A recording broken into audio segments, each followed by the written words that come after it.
County Today is presented by Connell Real Estate. Hire an agent, get a team. Learn more by visiting connellrealestate.com. Hey everyone, I'm Chris Brown. We start you off with an update to a tragic story out of Northeast Vancouver where two teens died after they were hit by a truck Tuesday morning.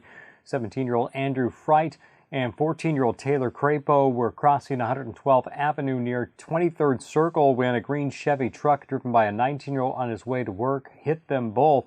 And both teens died at the scene. Police say there was no crosswalk where the teens stepped into the road and little lighting.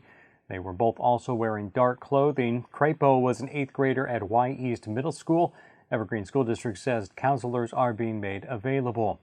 Tuesday also saw another traffic-related death when 41-year-old Michael Ryan of Vancouver died after hitting an AMR ambulance head-on along Northeast 78th Street. Witnesses said Ryan's Saturn Ion had been driving recklessly, weaving in and out of traffic prior to the crash. The ambulance was not in service at the time of the crash. The crew received minor injuries. Clark County Public Health is monitoring the novel coronavirus outbreak that has sickened hundreds in China, leading to at least 17 deaths. This as a Washington man becomes the first in the United States to be diagnosed with the disease. The 31-year-old from Snohomish County is in good condition at an Everett hospital, and 16 people who came into contact with him are being monitored. Clark County Public Health Officer Dr. Ellen Melnick said they are advising healthcare providers to ask patients if they've been out of the country, but so far they consider the virus to be low risk. Well, this year isn't the first time Clark County Senator Linda Wilson has proposed legislation aimed at protecting victims of domestic abuse, but it is the most emotional. This year, Wilson renamed her bill after Tiffany Hill, a Vancouver woman who was shot dead by her estranged husband in the parking lot of their children's school just before Thanksgiving. The Senate Law and Justice Commission heard emotional testimony last week from friends of Tiffany's that the bill, which would require domestic violence suspects to wear a tracking device while out of jail, could have saved her life. Keeland Hill waited outside of the school for at least half an hour before the shooting.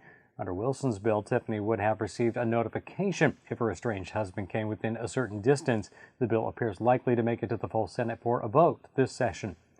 It's nearly 5,000 miles across the Pacific Ocean to Japan, but that distance hasn't daunted students of Y East Middle School in Vancouver, who launched their first mini boat bound for Japan this week.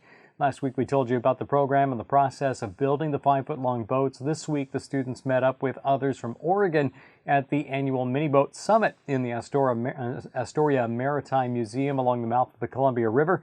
Together they christened their boats and sent them off with the Coast Guard and the Columbia River bar pilots who will launch them later this week. The boats did make it on the water, though, with the bar pilots doing sea trials in the river. To learn more, visit clarkcountytoday.com. Well, there you have a quick check of some of the stories we're following here at Clark County Today. Be sure to follow us on Facebook, Twitter, and Instagram to see when stories are posted and be part of the conversation. You can send tips and story ideas to news@clarkcountytoday.com. For all of us, I'm Chris Brown. Thank you so much for watching.